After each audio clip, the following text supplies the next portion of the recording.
Chers élèves, bonjour. Notre cours aujourd'hui s'intitule « Études de fonctions ». Il est destiné aux élèves de la 4e année économie et gestion.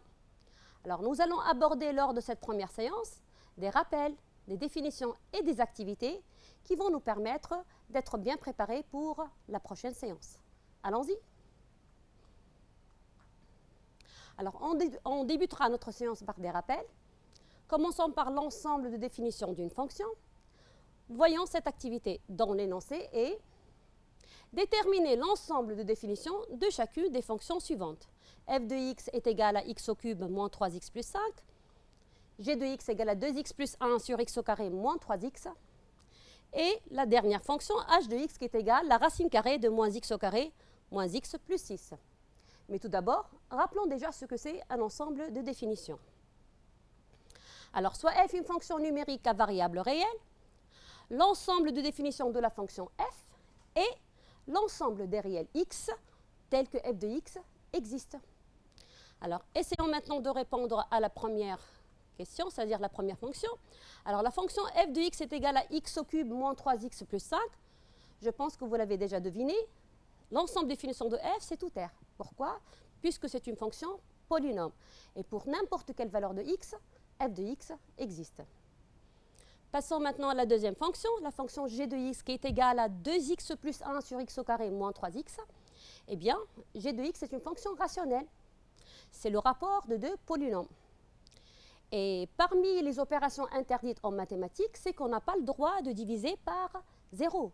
Donc, l'ensemble de définitions de g, c'est l'ensemble des x pour lesquels toute cette quantité soit différente de 0. Cela veut dire que x au carré moins 3x qu'on peut factoriser par x, qu'on va trouver x facteur de x moins 3, doit être différente de 0.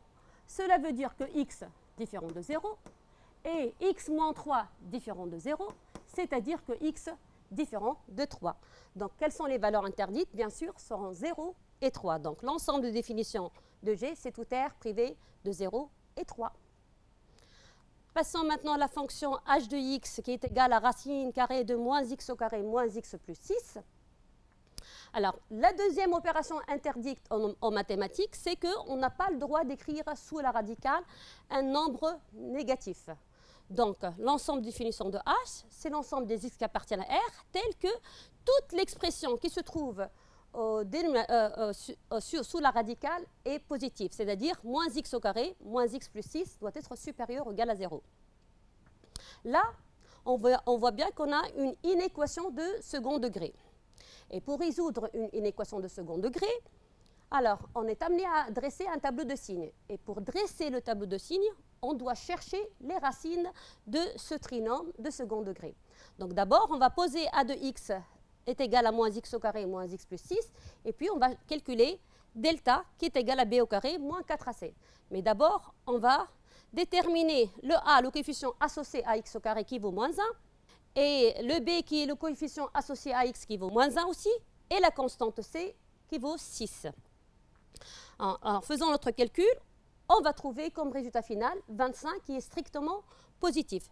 Cela veut dire que notre trinôme admet deux racines distinctes. Cherchons-les.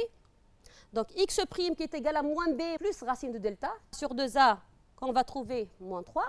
Et x seconde qui est égal à moins b moins racine de delta sur 2a qui vaut 2. Bien, maintenant, on vient de trouver les racines. Donc, on va dresser le tableau de signes de ce trinôme. Donc, on a dit qu'il s'annule en moins 3 et en 2. On sait que le signe de a est à l'extérieur des deux racines et le signe de a est à l'intérieur des deux racines. Comme notre a, il est négatif, donc à l'extérieur des deux racines, on a le signe moins, et à l'intérieur des deux racines, c'est plus. Bien, comme on veut que notre trinôme soit supérieur ou égal à 0, donc x doit appartenir à quel intervalle? Bien sûr, moins 3, 2. Donc l'ensemble des définitions de h, c'est l'intervalle moins 3, 2. Passons maintenant à la deuxième partie, fonction paire, fonction impaire. Voyons ensemble cette activité. Soit f est une fonction définie par f de x qui est égale à 1 sur x au carré moins 1. Déterminer l'ensemble de définition de la fonction f. Eh bien, pour déterminer cet ensemble-là, Alors, on voit bien que f de x est une fonction rationnelle, donc il faut que x au carré moins 1 différent de 0. Cela veut dire que x moins 1, d'abord, je peux le factoriser puisque c'est un produit remarquable. Donc, c'est x moins 1 facteur de x plus 1 qui doit être différent de 0. Donc, cela veut dire que x différent de 1 et en même temps, x plus 1 différent de 0, ça nous donne que x différent de moins 1. Donc, les valeurs interdites sont 1 et moins 1. Donc, l'ensemble de définition de f, c'est tout r privé de moins 1 et 1. Passons maintenant à la deuxième question. Montrer que la fonction f est paire. Mais tout d'abord, voyons ce que c'est une fonction paire.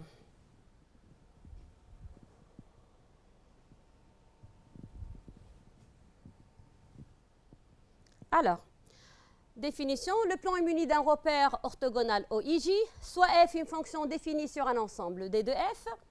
On dit que f est paire si, pour tout x appartient à d de f, on a deux conditions à vérifier. D'abord, il faut vérifier que moins x appartient à l'ensemble de définition, puis f de moins x est égal à f de x. Voyons ce que cela nous donne graphiquement. Donc, la fonction f est paire si seulement si sa courbe représentative est symétrique par rapport à l'axe des ordonnées. Alors, on va prendre un point M de coordonnées x, f de x. Son image par rapport à l'axe des ordonnées, c'est le point M' de coordonnées moins x, f de moins x. On voit bien que ces deux quantités sont égaux. F de moins x est égal à f de x. Bien. Revenons maintenant à notre question et essayons de répondre. Donc, qu'est-ce qu'on va dire? Alors, pour tout x qui appartient à l'ensemble de définition, qui est dans notre cas R privé de moins 1 et 1, on doit montrer deux conditions. D'abord, il faut montrer que moins x qui appartient à R privé de moins 1 et 1, ça c'est évident puisque 1 et moins 1 sont opposés, donc sont symétriques par rapport à 0.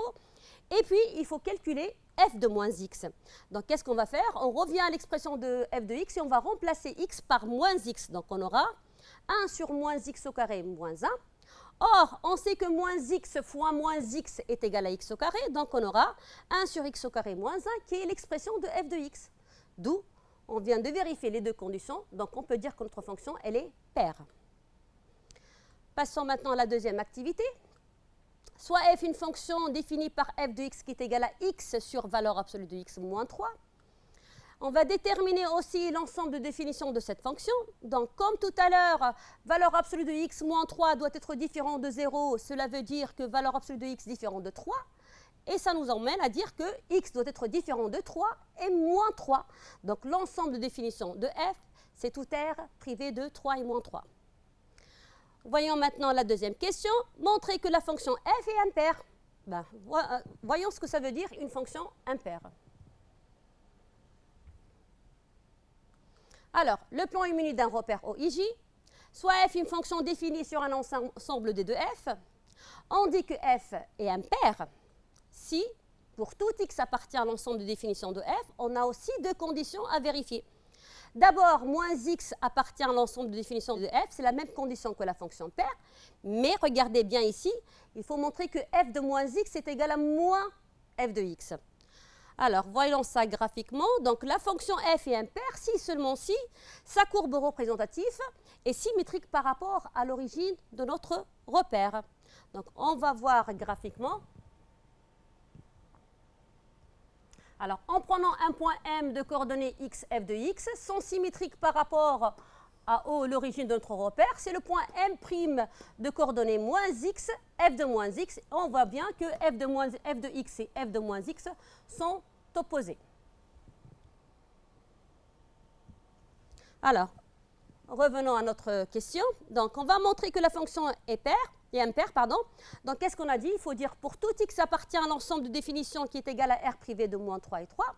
On doit vérifier deux conditions. D'abord, moins x qui appartient à R privé de moins 3 et 3, ça c'est évident, puisque 3 et moins 3, on a dit, sont opposés.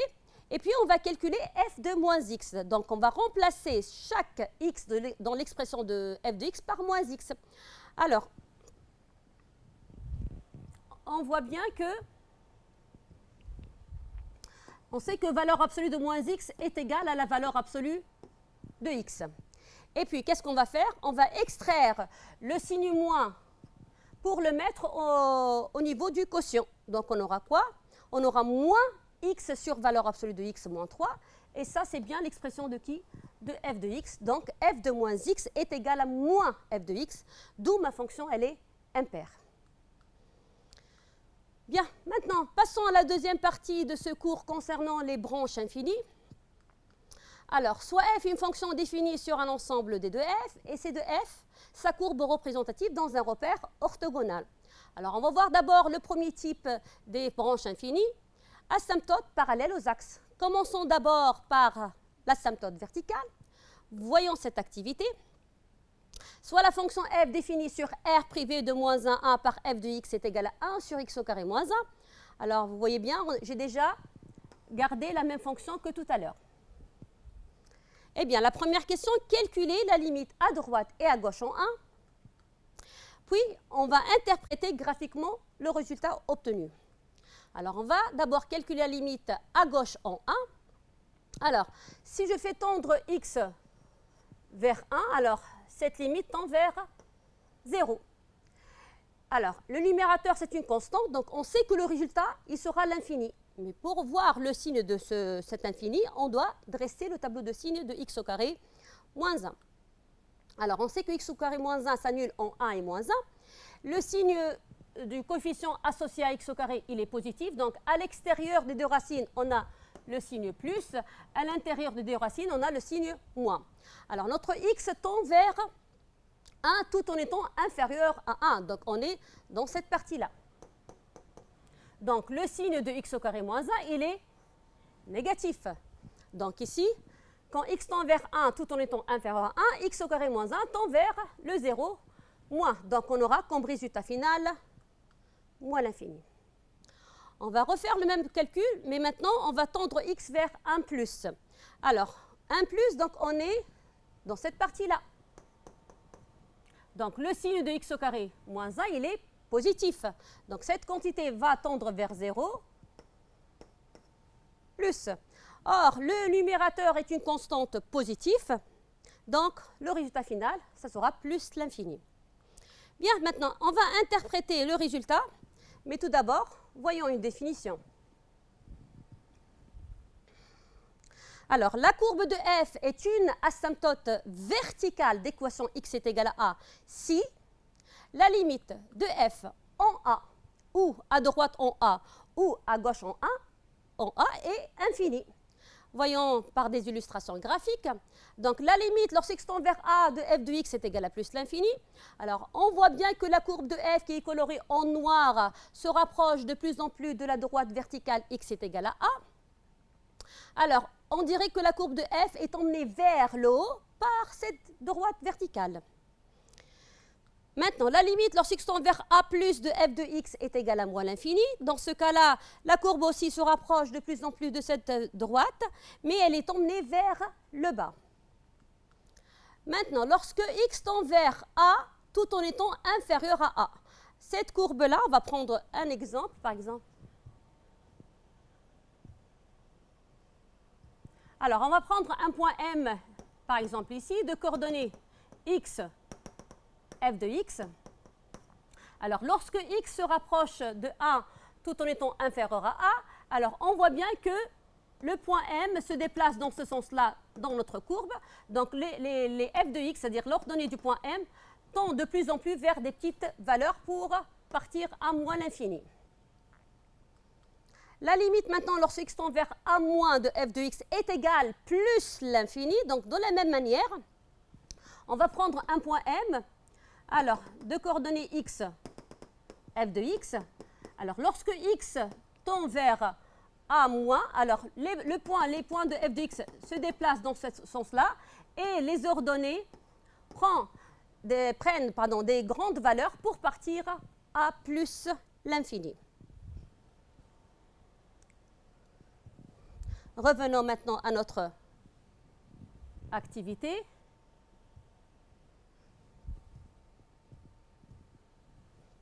Essayons de répondre à cette question. Donc, on a trouvé que la limite à gauche en 1 de f est égale à moins l'infini. La limite à droite en 1 de f est égale à plus l'infini. Alors, à partir de ces deux résultats, je peux dire que la droite d'équation x est égale à 1 est une asymptote verticale à la courbe de f. Bien. Alors, passons maintenant à l'asymptote horizontale. Voyons cette activité.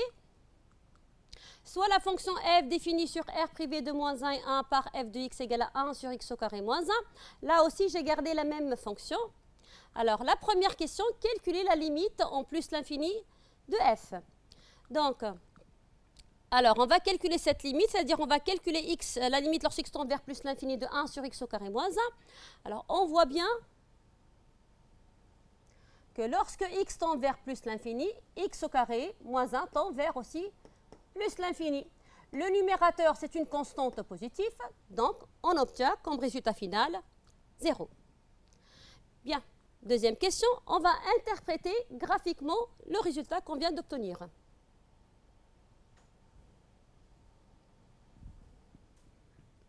Alors, soit L un réel.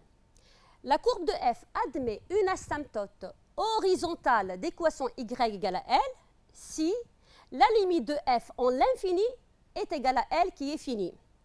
Qu'est-ce que ça veut dire ça? On va voir ça graphiquement. Alors, la limite ici, lorsque x tend vers moins l'infini de f de x est égal à L, deux cas de figure peuvent se présenter.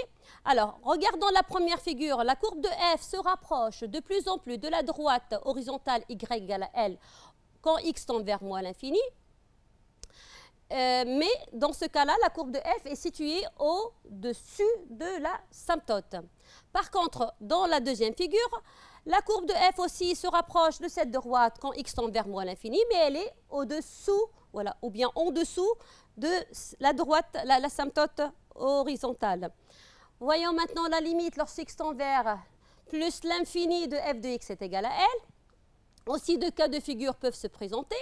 Alors, ou bien la courbe de f va être au-dessus de notre asymptote horizontale lorsque x tend vers plus l'infini, ou bien, dans la deuxième cas de figure, la courbe de f est en dessous de l'asymptote asymptote horizontale lorsque x tend vers plus l'infini.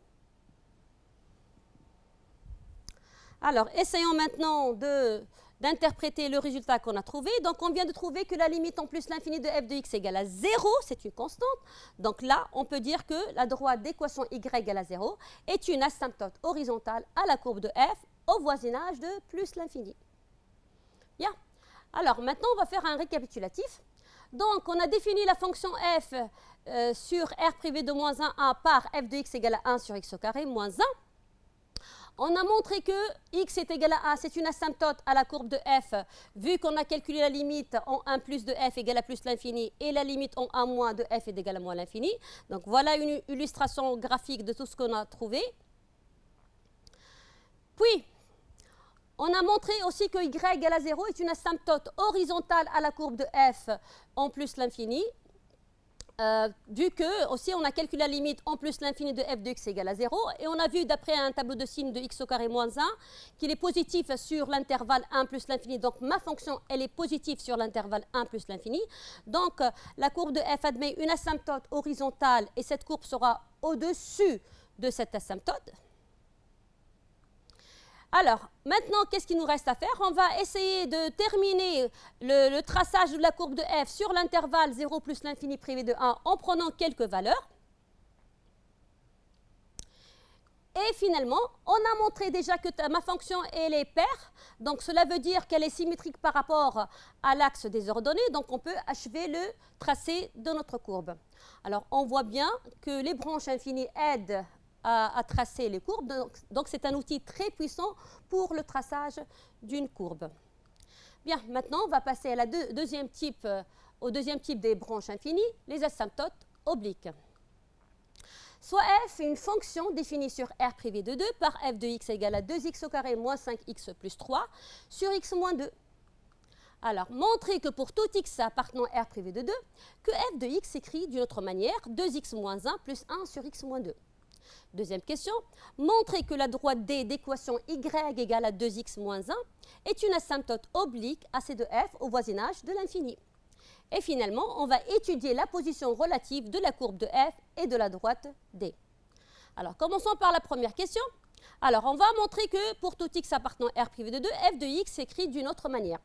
Alors ici, on peut commencer par l'ancienne écriture de f de x pour aboutir au résultat, ou bien on va commencer par la nouvelle expression, c'est-à-dire par 2x moins 1 plus 1 sur x moins 2 pour obtenir l'ancienne. Donc de préférence, la méthode la plus rapide, c'est de commencer par la nouvelle.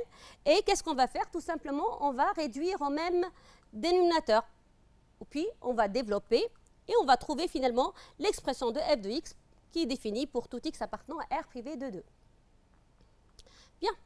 Alors, passons à la deuxième question. On va montrer que la droite y égale à 2x moins 1 est une asymptote oblique à C de f au voisinage de l'infini. Pour cela, on va définir c'est quoi une asymptote oblique. Alors, si maintenant la limite lorsqu'x tend vers l'infini de f de x moins ax plus b égale à 0, alors dans ce cas-là, la droite delta d'équation y égale à ax plus b avec a différent de 0 est une asymptote oblique à C de f au voisinage de plus ou moins l'infini. Juste une petite remarque, pourquoi on a dit que a différent de 0? Car dans le cas où a est égal à 0, on aura y égale à b. Là, on parle d'une asymptote horizontale déjà vue. Bien, revenons maintenant. Donc, je répète, pour que la courbe admet une asymptote oblique, il faut que la limite, lorsqu'x tend vers l'infini de f de x moins ax plus b égale à 0. Voyons ça par des illustrations graphiques. Alors, ici, la limite en plus l'infini de f de x moins ax plus b est égale à 0. Donc, on voit bien que notre courbe se rapproche de plus en plus de la droite y égale à x plus b lorsque x tend vers plus l'infini. Mais ici, notre courbe est en dessous de la droite delta. Et comment on sait ça? Juste, on va voir le signe de la différence de f de x moins x plus b qui doit être négatif. Même chose de l'autre côté, lorsque x tend vers plus l'infini, la courbe de f se rapproche de plus en plus de cette asymptote oblique, mais elle est au-dessus de la droite. Et tout ça pourquoi? Tout simplement puisque le signe de la différence de f de x moins x plus b, il est positif. Voyons maintenant l'autre cas de limite. Alors maintenant, la limite lorsqu'x tend vers moins l'infini de f de x moins x plus b égale à 0, donc on aura comme tout à l'heure, deux cas qui se présentent. Alors, dans la première figure, l'écart entre la courbe de f et la droite se réduit. Donc, ici, dans la première figure, la courbe de f est en dessous de la droite, tout simplement, puisque la différence est négative. Par contre, dans l'autre cas de figure, la courbe de f se rapproche aussi de l'asymptote oblique. Et ici, notre courbe est au-dessus de la droite delta. Et on voit bien que f de x moins ax plus b est positif. Alors, revenons donc à notre question et on va montrer que cette droite d'équation y égale à 2x moins 1 est une asymptote oblique. Là, on va faire quoi? On va calculer la limite en plus l'infini et en moins l'infini de f de x moins l'équation de notre asymptote. Eh bien, d'après vous, quelle fonction on va prendre? Bien sûr, on va prendre la nouvelle puisqu'elle est plus simplifiée. Donc, on aura la limite en plus l'infini de 2x moins 1 plus 1 sur x moins 2 moins 2x moins 1 qu'on va simplifier par 2x moins 1. Donc, on aura comme résultat final limite en plus l'infini de 1 sur x moins 2 qui vaut bien sûr 0. On va refaire le même travail quand x tend vers moins l'infini. On va obtenir le même résultat. Bien, donc maintenant, on va interpréter graphiquement ce résultat. Alors, on vient de trouver que la limite en plus l'infini de f de x moins 2x moins 1 égale à 0. Et aussi la limite en moins l'infini de f de x moins 2x moins 1 égale à aussi 0. De ces deux limites, je peux dire que la droite d'équation y égale à 2x moins 1 est une asymptote à la courbe de f, asymptote oblique bien sûr, au voisinage de plus ou moins l'infini. Bien. Passons à la troisième question. On va étudier la position relative de la courbe de f et de la droite D. Cela veut dire quand est-ce qu'une courbe est au-dessus d'une autre ou bien elle est en dessous. Pour cela, qu'est-ce qu'on a vu tout à l'heure? Il suffit de voir le signe de la différence entre la fonction et l'équation de la droite. Donc, on va faire f de x moins 2x moins 1 qui est égal à 1 sur x moins 2. Donc, maintenant, on va dresser un tableau de signes sur 1 sur x moins 2. Alors, 1 sur x moins 2, il a pour valeur interdite, c'est 2. Et on sait que le signe de 1 sur x moins 2 dépend du signe de x moins 2. Alors, sur l'intervalle moins l'infini 2, elle est négative. Et sur 2 plus l'infini, elle est positive. Cela veut dire que que la courbe de f est en dessous de la droite D sur l'intervalle moins l'infini de ouvert, et elle sera au-dessus de la droite D sur l'intervalle de plus l'infini. On vient donc de parler de la position relative de la courbe de f et de la droite D. Passons maintenant au troisième type des branches infinies, les branches paraboliques. Voyons une première activité. Alors, soit f, une fonction définie sur l'intervalle moins 1 plus l'infini, par f de x est égale à racine de x plus 1. Montrez que la courbe de f admet une branche parabolique de direction l'axe des abscisses au voisinage de plus l'infini. Tout d'abord, voyons ce que cela veut dire. Soit f une fonction telle que limite en l'infini de f de x est égale à l'infini, eh bien, si la limite en l'infini de f de x sur x est égale à 0, alors la courbe de f admet au voisinage de l'infini une branche parabolique de direction l'axe des abscisses OI. Donc, on doit avoir deux conditions à vérifier, c'est-à-dire que la limite en l'infini de f de x est égale à l'infini, puis la limite en l'infini de f de x sur x est égale à 0. De ces deux-là, je peux dire que ma courbe admet au voisinage de l'infini une branche parabolique de direction OI, et voilà une illustration graphique. On voit bien que ces quatre branches paraboliques ont même direction que celle de l'axe des abscisses. Alors, donc on va revenir à notre activité et on va montrer qu'elle admet une branche parabolique de direction l'axe des abscisses. Donc, on a deux conditions à vérifier. D'abord, on va calculer la limite en plus l'infini de f de x, qui est égale tout simplement plus l'infini. Pourquoi? Puisque x plus 1 tend vers plus l'infini lorsque x tend vers plus l'infini, et donc sa racine, ça tend vers plus l'infini. Bien, alors, la première condition est vérifiée. On va passer maintenant à la deuxième limite. On va calculer la limite de f de x sur x, c'est-à-dire la limite quand x tend vers plus l'infini de racine de x plus 1 sur x. On voit bien que cette limite tend vers plus l'infini d'après la première limite qu'on vient de calculer. Et celle-là aussi tend vers plus l'infini. Là, on ne peut rien conclure. Pour cela, pour lever l'indétermination, qu'est-ce qu'on va faire? Tout simplement, on va multiplier le numérateur et le dénominateur par racine de x plus 1. Eh bien, regardez qu'est-ce qu'on va obtenir à la fin. Alors, racine de x plus 1 au carré, ça vaut x plus 1 sur x fois 1 sur racine de x plus 1. Bien, on va s'intéresser à la première partie de cette limite.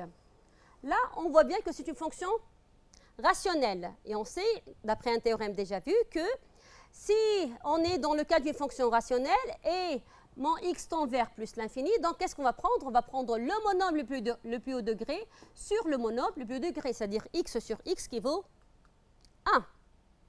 Et maintenant, passons à la deuxième partie de cette limite. Alors, on sait que cette limite tend vers plus l'infini.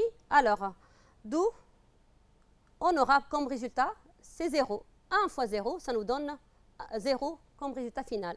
Bien, donc les deux limites sont calculées. Donc, à partir de ces deux limites, je peux dire que la courbe de f admet au voisinage de plus l'infini une branche parabolique de direction l'axe des abscisses. Passons maintenant à l'activité 2. Soit f une fonction définie sur R par f de x égale à x au cube moins x plus 1. Alors, montrez que la courbe de f admet une branche parabolique de direction l'axe des ordonnées, cette fois-ci, au voisinage de plus l'infini. Mais tout d'abord, voyons ce que cela veut dire.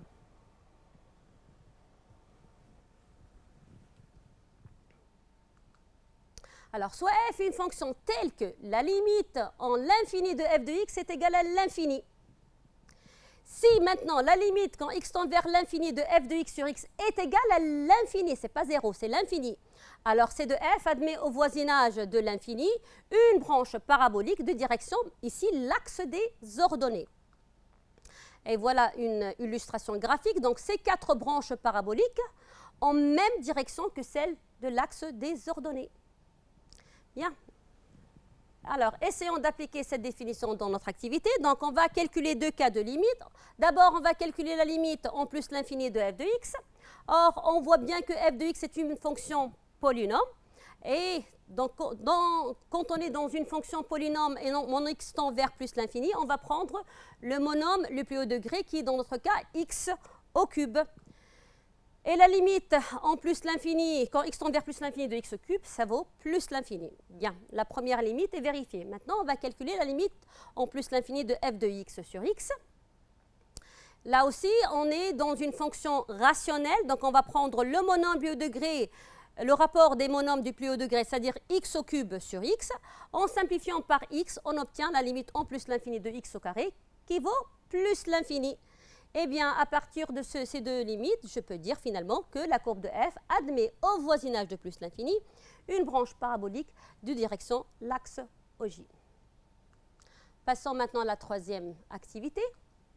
Alors, soit f, une fonction définie sur 1 plus l'infini par f de x est égal à x moins racine de x. Première question, calculer la limite lorsque x tend vers plus l'infini de f de x. Puis calculer la limite quand x tend vers plus l'infini de f de x sur x. Et finalement, la limite lorsque x tend vers plus l'infini de f de x moins x. Puis, on va interpréter graphiquement le résultat. Alors, commençons à calculer la première limite, la limite quand x tend vers plus l'infini de f de x. Alors là, ce x-là, il va tendre vers plus l'infini. Racine de x aussi va tendre vers plus l'infini. Mais attention, on a un signe moins entre eux. Donc ici, on ne peut rien conclure. Pour cela, qu'est-ce qu'on va faire? Comme x, il est positif, donc j'ai le droit d'écrire ce x-là, je peux l'écrire racine de x le tout au carré. Pourquoi j'ai le droit? Puisque je sais que x il tend vers plus l'infini. Donc il prend des grandes valeurs. Donc, j'ai écrit la limite quand x tend vers plus l'infini de racine de x au carré moins racine de x. Qu'est-ce que je peux faire ici? Tout simplement, je peux factoriser cette expression par racine de x. Donc, on obtient la limite quand x tend vers plus l'infini de racine de x fois racine de x moins 1. Alors, la première partie de cette limite tend vers plus l'infini. La deuxième aussi tend vers plus l'infini, puisque plus l'infini moins 1, ça vaut plus l'infini. Donc, tout calcul fait, on obtient plus l'infini. Bien. Passons maintenant à la deuxième limite. La limite de f de x sur x en x tend vers plus l'infini. Alors, là aussi, on ne peut pas conclure, puisque le numérateur, on ne peut pas le calculer. On a trouvé ça dans la première question.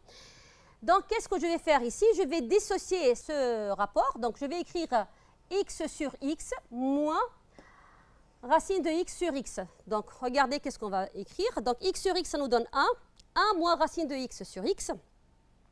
Et maintenant, appliquons la limite. On voit bien que le numérateur tend vers plus l'infini, le dénominateur tend aussi vers plus l'infini, donc aussi on ne peut pas conclure.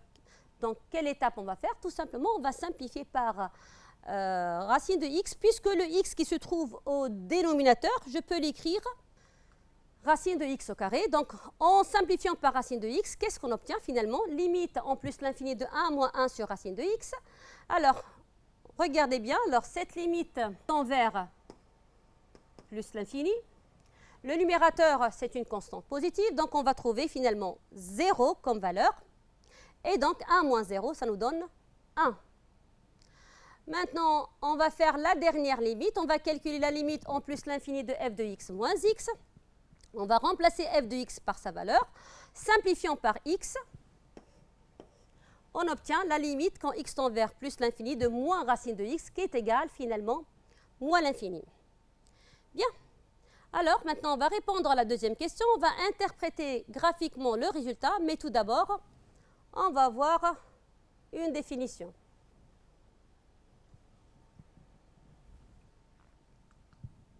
Alors, soit f est une fonction telle que la limite en l'infini de f est égale à l'infini. Si la limite en l'infini de f de x sur x est égale à a c'est une constante différente de 0, et en plus, limite en l'infini de f de x moins a fois x est égal à l'infini. Alors, si ces trois conditions sont vérifiées, je peux dire que la droite d'équation y égale à a fois x est une direction asymptotique à la courbe de f au voisinage de l'infini. Regardons maintenant une illustration graphique. On voit bien que la courbe de f admet une direction asymptotique qui suit la droite y égale à a fois x. Bien, donc essayons d'utiliser cette définition dans nos résultats. Alors, on a calculé la limite en plus l'infini, on a trouvé qu'elle est égale à plus l'infini. On a calculé la limite en plus l'infini de f de x sur x, on a trouvé que c'est égal à 1, une constante différente de 0. Et finalement, on a calculé la limite lorsqu'x tend vers plus l'infini de f de x moins 1 fois x, on vient de trouver qu'il est égal à plus l'infini. Alors, à partir de ces trois limites, je peux dire que la droite y égale à 1 fois x, c'est-à-dire la droite y égale à x, est une direction asymptotique à la courbe de f au voisinage de plus l'infini. Alors, voyons maintenant la dernière activité. Soit f, une fonction définie sur 0 plus l'infini par f de x est égal à x au carré moins 2x plus 3 sur 2x. Calculer la limite lorsqu'x tend vers plus l'infini de f de x, la limite quand x tend vers plus l'infini de f de x sur x, et enfin la limite lorsqu'x tend vers plus l'infini de f de x moins 1 demi de x. Puis, comme d'habitude, on va interpréter graphiquement le résultat. Commençons maintenant par la première limite. Alors, limite en plus l'infini de f de x, c'est la limite en plus l'infini de x au carré moins 2x plus 3 sur 2x. Là, on est dans une fonction rationnelle, donc comme d'habitude, on va prendre le rapport des monomes du plus haut degré, puisque mon x tend vers plus l'infini. Donc, on aura quoi? La limite en plus l'infini de x au carré sur 2x. Je simplifie par x, donc on obtient la limite quand x tend vers plus l'infini de x sur 2, qui est égale à plus l'infini. Passons maintenant à la deuxième limite. On va calculer la limite de f de x sur x, qui est égale à cette expression. Donc, ici, alors, on va appliquer une formule qu'on connaît. Alors, si vous avez A sur B, le tout sur C, elle sera égale à, bien sûr, A sur B fois C. Alors, essayons d'appliquer cette formule dans notre limite. Donc, on aura quoi? Ça sera, bien sûr, la limite en plus l'infini de x au carré moins 2x plus 3 sur 2x au carré.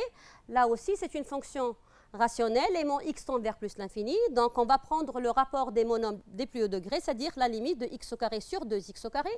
En simplifiant par x au carré, on obtient 1 demi. Maintenant, calculons la dernière limite, la limite en plus l'infini de f de x moins 1 demi de x. Alors là, qu'est-ce qu'on va faire? On va réduire tout simplement au même dénominateur. Qu'est-ce qu'on obtient? Alors, ce sera la limite en plus l'infini de x au carré moins 2x plus 3 moins x au carré sur 2x. Donc, on peut simplifier par x au carré. Alors, on obtient cette expression. C'est une fonction rationnelle, donc on va encore prendre le rapport des monomes des plus hauts degrés, qui est égal, donc la limite quand x tend vers plus l'infini, de moins 2x sur 2x, qui est égal, cette fois-ci, moins 1, une constante. Interprétons maintenant le résultat, mais tout d'abord, voyons une définition.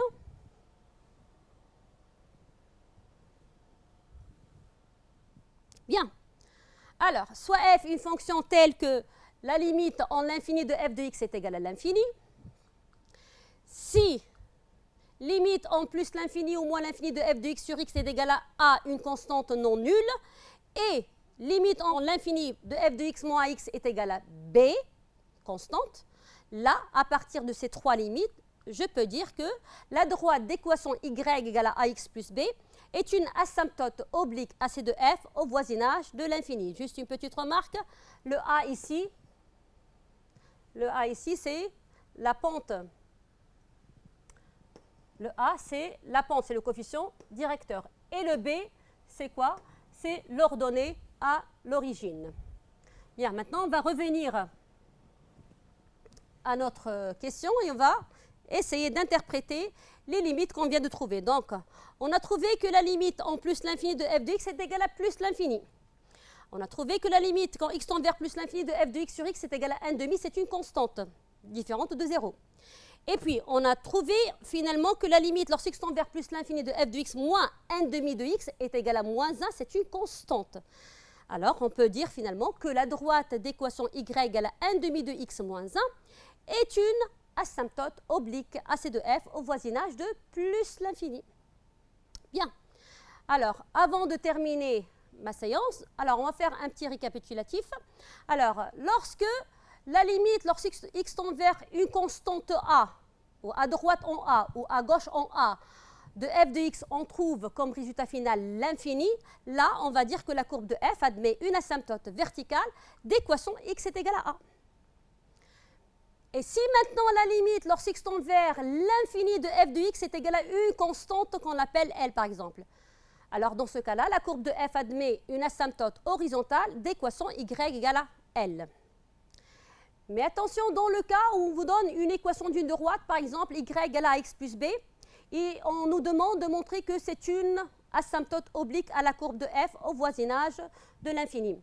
Alors, qu'est-ce qu'on va faire? Tout simplement, comme on a vu tout à l'heure, il suffit de calculer la limite lorsque x tend vers la borne qui nous intéresse, plus l'infini ou bien moins l'infini ou les deux à la fois, de f de x moins l'équation de la droite, c'est-à-dire moins ax plus b, elle doit être égale à 0.